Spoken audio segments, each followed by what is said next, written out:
भी बिल्कुल फ्री। तो वो कौन से ऐसे निशान होते हैं, वो कौन से ऐसे योग होते हैं जो कुछ लोगों को बचपन से अमीर बनाते हैं या बाद में उन्हें उनके माता पिता से या उनके दादा परदादा से उनको प्रॉपर्टी दिलवाते हैं, यानी कि उनको उनके नाम पर विल हो जाती है, कोई वसीयत उनके नाम पर छोड़ जाता है या उनको अपनी जायदाद मिल जाती है, कोई बहुत सा पैसा ऐसा इनहेरिटेंस में मिल जाता है, उनके दादा परदादाओं का जो पैसा होता है उनको वो मिल जाता है।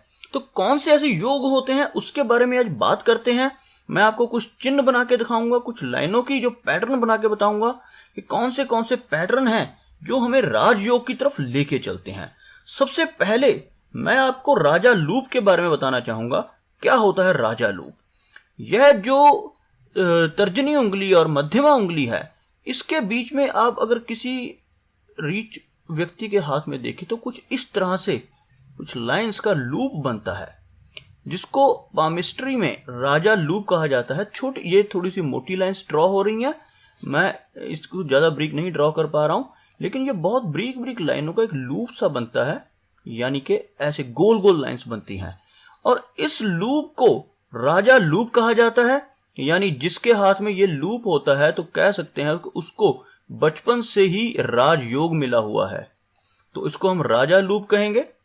तो इसको अगर आपको किसी के हाथ में ऐसा निशान दिखाई देता है जो ऐसे गोल गोल लाइंस अर्धचंद्र से जुड़ के ब्रीक लाइनों का जो बना होता है, तो ऐसा व्यक्ति जन्म से ही रिच होता है। तो आगे बढ़ते हैं, और ऐसी कौन कौन सी लाइंस हैं जो आपको पुश्तैनी प्रॉपर्टी दिलवाती हैं और उसके अलावा आपकी किस्मत कई बार लाइफ में एकदम से चमकती है और आपके पास बहुत सारा धन आ जाता है। तो मैं एक एक साइन को ड्रॉ करूंगा और साथ साथ मिटाता जाऊंगा कि ताकि आप कंफ्यूज ना हो। पहले मैं इस राजा लूप को मिटा रहा हूं, आगे बढ़ते हैं। एक ऐसा ट्रायंगल ऑफ अर्निंग बनता है हमारे हाथ में, कुछ लोगों के हाथ में, जो उन्हें पैसा कमाने और इकट्ठा करने की क्या कहते हैं एक तरह से क्षमता देता है। वो कैसे ट्रायंगल बनता है? आप लोगों ने सुना होगा कि आपके घर में आपके हाथ में इतना अच्छा ट्रायंगल है, आप तो बहुत अमीर हो। तो मैं वो आपको ट्रायंगल की फॉर्मेशन करके बताता हूं, किन लाइनों से वो ट्रायंगल बनता है। इसके लिए 3 लाइन्स होती हैं। सबसे पहले ये जीवन रेखा है, उसके बाद ये हमारी मस्तिष्क रेखा है, और उसके बाद एक जो ट्रायंगल बनाने के लिए जरूरी होती है वो लाइन होती है सैटर्नल लाइन, यानी कि हमारी भाग्य रेखा, जिसको हम किस्मत की रेखा कहते हैं। वो नॉर्मली कई बार जीवन रेखा से चलती हुई या कई बार जीवन रेखा से पास से चलती हुई इस शनि के मार्ग तक पहुंचती है। और यहां से बहुत से लोगों के हाथ में बुध की रेखा होती है, जो मरकरी की रेखा होती है, वो इस तरफ को चलती है, मरकरी पॉइंट पे चल जाती है। तो अगर ये लाइंस बनती हैं किसी के हाथ में इस तरह की, तो ये एक त्रिकोण बीच में बन गया। आप देख सकते हैं, इसको मैं थोड़ा सा किसी और कलर से फिल कर देता हूं ताकि आपको थोड़ा सा ये पता चल जाए मैं किस त्रिकोण की बात कर रहा हूं। यहां पर जो मैंने कलर किया है, ये एक त्रिकोण बन जाता है जिसको हम ट्रायंगल ऑफ अर्निंग कहते हैं। ये जो त्रिकोण बनता है, यह हमारे पैसा कमाने की क्षमता, इकट्ठा करने की बुद्धि, यानी हम पैसे को कैसे संभाल के रख सकते हैं। और ये तीनों लाइनों को मिलकर बनाया गया है। इसमें जीवन रेखा को हमने शामिल नहीं किया है। इसमें 3 लाइन्स कौन कौन सी शामिल हुई हैं? एक तो ये लाइन है जिसको हम माइंड की लाइन कहते हैं, दूसरी जो भाग्य यानी फेट की लाइन कहते हैं, तीसरी जो मरकरी की लाइन है यानी बुध की लाइन है। अगर इन तीनों को मिलकर ऐसा ट्रायंगल किसी के हाथ में बनता है तो इसको हम कह सकते हैं कि ऐसा व्यक्ति बहुत सारा पैसा इकट्ठा करेगा, और ऐसा व्यक्ति बहुत सारा पैसा इकट्ठा करने के साथ साथ बहुत रिच बन जाएगा। लेकिन अगर इनमें से कोई एक लाइन मिसिंग हो, जैसे ये बुध की लाइन है, मिसिंग हो या टूटी हुई हो, कुछ लोगों के हाथों में क्या होता है, कुछ लाइंस जैसे ये बुध की लाइन है, ये कंप्लीट नहीं होती, ये ऐसे बीच में टूट कर चलती है। अगर ये ट्रायंगल पूरा नहीं बनता, बीच में से खुला रह जाता है, तो ऐसे व्यक्ति पैसा इकट्ठा जरूर करते हैं, लेकिन ऐसे लोगों का खर्चा भी बहुत होता है और ये साथ साथ खर्चा करते रहते हैं।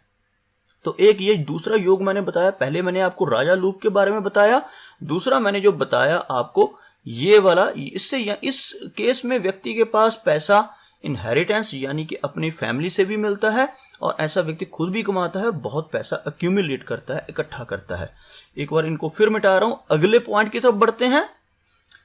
अगर किसी व्यक्ति के हाथ में सूर्य रेखा हो, ये सूर्य रेखा होती है अपोलो की लाइन, और ये जो हम जिस रेखा को बुध के नीचे चलती है इसको हम विवाह की रेखा कहते हैं, या कुछ लोग इसको इन्फ्लुएंस लाइन भी कह देते हैं। और इन्फ्लुएंस लाइन आके से जुड़ जाए जैसे ये है, तो यह माना जाता है कि ऐसे व्यक्ति का जो विवाह है वह बहुत ही अमीर व्यक्ति से होगा, यानी उसको, चाहे वो लड़की है या लड़का है, उसके जो ससुराल होंगे वो बहुत अमीर होंगे और उन्हें उस व्यक्ति को ससुराल की तरफ से जायदाद में या किसी तरह से बहुत बड़ी मदद मिलेगी और ऐसा व्यक्ति फेमस भी हो जाएगा। और ये जो योग है ये भी व्यक्ति को एक तरह से संपत्ति दिलाता है। और आगे बढ़ते हैं कुछ और लाइनों की तरफ, तो देखते हैं और कौन कौन सी लाइन से हमें क्या क्या मिलता है। अगर हम बात करें राहु लाइन की, राहु लाइन कौन सी होती है, मैं आपको बना के दिखाता हूं। ये जो हमारी लाइन है हार्ट की, इसको हम हृदय रेखा कहते हैं, और ये जो लाइन नीचे की तरफ होती है ये, इसको हम जीवन रेखा कहते हैं। अगर जीवन रेखा में कहीं से यहां से एक लाइन चलकर ऊपर की तरफ जाए, और ये जो सूर्य की लाइन है, एक मिनट मैं इसको दोबारा से ड्रॉ कर रहा हूं, ये जो सूर्य की लाइन है बनी हुई, और इस जीवन रेखा में से कोई लाइन निकलकर सूर्य की लाइन तक पहुंच जाए और उसको टच कर ले कहीं पर भी, चाहे नीचे या ऊपर, तो इसको हम राहु लाइन कहते हैं। और अगर किसी के हाथ में ऐसा योग बनता है तो वैसा व्यक्ति बहुत पैसा इकट्ठा करता है।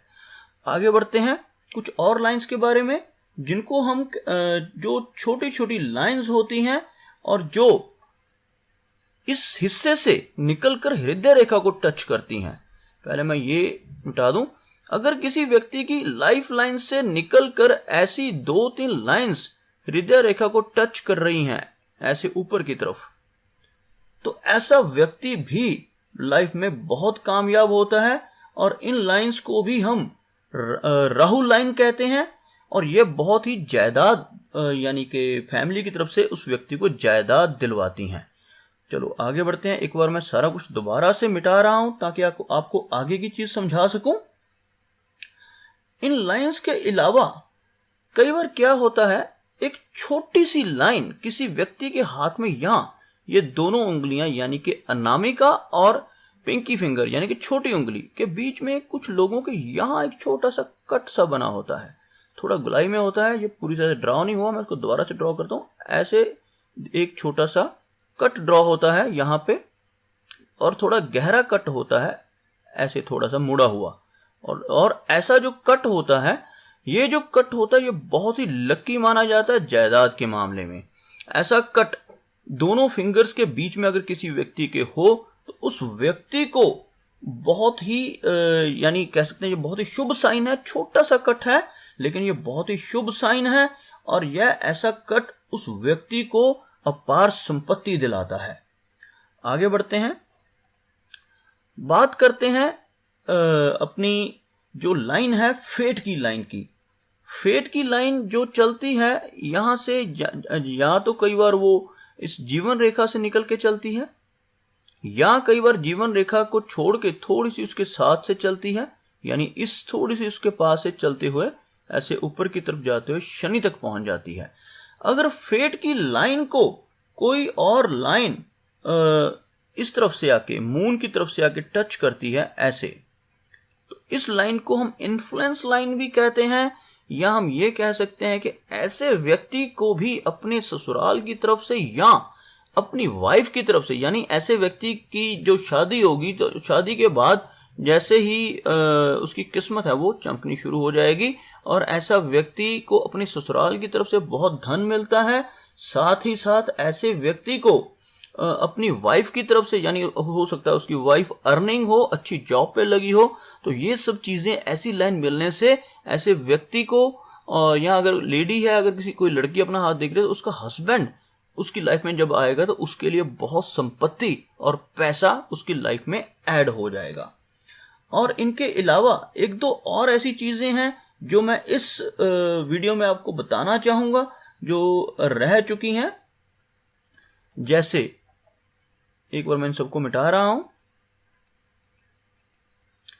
यहां पर जो मणिबद्ध रेखाएं होती हैं, आमतौर पे लोगों के यहां पर 2 से 3 लाइनें होती हैं इस तरह की। कुछ लोगों की 2 लाइंस होती हैं और कुछ लोगों की 3 लाइंस होती हैं। अगर इस लाइन पे पहली वाली लाइन जो ऊपर वाली है, इसके ऊपर कोई स्टार का साइन बन जाए तो ऐसा जो व्यक्ति होता है इसको भी पुश्तैनी प्रॉपर्टी मिलती है, यानी इनहेरिटेंस, यानी लीगेसी, यानी कि अनअर्न्ड मनी। ये जो सारे स्टार और निशान जो आपको मैंने इस वीडियो में दिखाए हैं, ये वो वाली चीजें थी जिनमें इंसान को मेहनत नहीं करनी पड़ती। यानी कहने का मतलब है कि बॉर्न रिच, या फिर अगर बचपन से रिच नहीं है तो आगे चलकर ऐसा व्यक्ति अमीर होता है। कहने का मतलब उसको अपने पेरेंट्स की तरफ से, अपने माँ बाप, अपने दादा दादी या और रिलेटिव्स की तरफ से प्रॉपर्टी मिलती है, और ऐसा व्यक्ति या फिर ऐसे व्यक्ति को अपने ससुराल से या ऐसा व्यक्ति किसी और ऐसे व्यक्ति से जुड़ता है। ये जरूरी नहीं है कि शादी के बाद ही पैसा मिलेगा। हो सकता है ऐसा व्यक्ति किसी ऐसे प्रभावशाली और व्यक्ति के साथ जुड़ जाए और उनकी अच्छी बॉन्डिंग हो जाए और उसके साथ मिलके कोई काम करे, पार्टनरशिप में काम करे या कुछ भी काम करे, तो उसको बहुत सा पैसा उनकी तरफ से मिले। तो ऐसे संयोग बनते हैं। तो ये जो मेरा वीडियो था यह खास तौर पर इनहेरिटेंस, यानी कि दादा परदादाओं की जो पुश्तैनी जमीनें हैं उन चीजों के बारे में, लीगेसी यानी कि किसी के बड़े बुजुर्गों के मरने के बाद जो विल होती है, वसीयत होती है, उस द्वारा, या इसको हम कह सकते हैं कि अनअर्न्ड मनी, यानी कि बंदे ने, उस व्यक्ति ने पैसा नहीं कमाया लेकिन फिर भी उसको बहुत सा पैसा मिला। तो ये जो वीडियो था इसके बारे में था। तो दोस्तों, अगर आपको अभी भी इसके बारे में कोई सवाल हैं, लीगेसी के बारे में, इनहेरिटेंस के बारे में, तो आप कमेंट सेक्शन में मुझसे पूछ सकते हैं। अभी मैं एक वीडियो और बनाऊंगा जिसमें मैं वो चीजें बताऊंगा जिसमें व्यक्ति खुद पैसा कमा के इकट्ठा करता है और रिच बनता है। इस वीडियो में जो भी साइंस दिखाए थे, ज्यादातर साइंस अनअर्न्ड मनी के बारे में थे। तो दोस्तों, मैं चाहूंगा कि अगर आपको मेरा ये वीडियो अच्छा लगा तो आप मेरे इस वीडियो को लाइक करें, शेयर करें और साथ ही साथ मेरा ये चैनल सब्सक्राइब करें, ताकि मैं आपके लिए ऐसे ही यूजफुल वीडियोस और लेकर आता रहूं। धन्यवाद।